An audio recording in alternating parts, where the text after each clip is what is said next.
उपोषणाचा आमचा 6वा दिवस आहे। उपोषणाचा आमचा आज या ठिकाणी 6वा दिवस आहे, 7वा दिवस आहे। मराठ्यांच्या आरक्षणासाठी सन्माननीय मनोजदादा जरांगेंचंही उपोषण त्या ठिकाणी अंतरवली सराटीमध्ये चालू आहे आणि त्यांना समर्थन देण्यासाठी आमचे सहकारी मित्र आनंद काशीद या ठिकाणी कुठल्याही परिस्थितीमध्ये मराठ्यांना आरक्षण मिळावं याच्यासाठी झगडत आहेत, उपोषण करत आहेत। पण ज्या सरकारला गेंड्याचं कातडं पांघरलेलं आहे त्या सरकारला कुठलंही सोयीसुतक या आरक्षणाच्या बाबतीमध्ये गंभीरपणा कोणताच आमच्या सगळ्या मराठ्यांना दिसत नाही।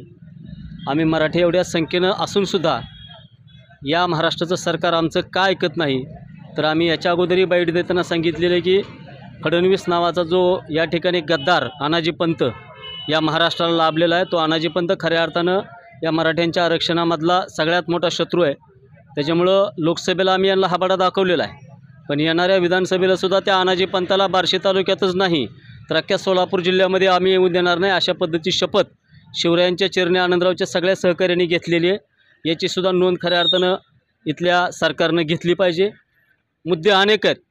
आम्ही कालच्याही ह्याच्यामध्ये सांगितलं आहे की आता जर आमची कुणबीची सर्टिफिकेट निघालेली आहेत, महाराष्ट्रामध्ये अव्वलला आमचं देवगाव आहे की 850 नोंदी निघाल्या आहेत, पण ज्यावेळेस आम्ही त्या व्हॅलिडिटी करायला सोलापूरला जातो आहे तर 10,000पासून 50,000 रुपयापर्यंत आम्हाला पैसे मागितले जात आहेत।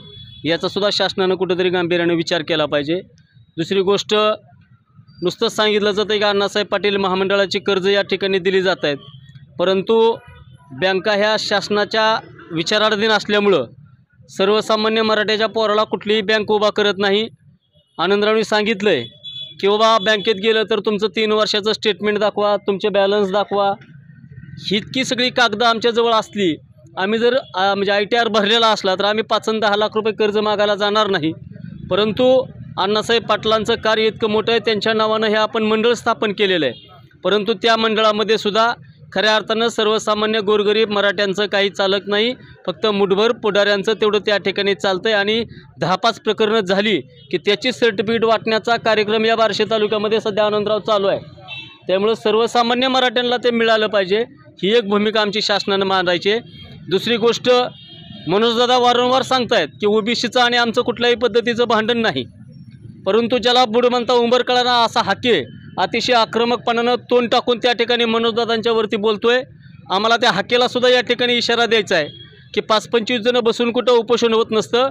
मनोजदादांच्या पाठीशी 6 करोड मराठे या महाराष्ट्रातले आहेत, त्याच्यामुळं त्यांच्यावरती बोलत असताना, स्टेटमेंट करत असताना आपण सुद्धा आपलं तोंड आवरावं, नाहीतर तुमचा सुद्धा बंदोबस्त या बार्शीतले मराठे वडीगुद्रीत येऊन केल्याशिवाय राहणार नाहीत, अशा पद्धतीचा आमचा त्यांना धमकीवाचा इशारा आहे।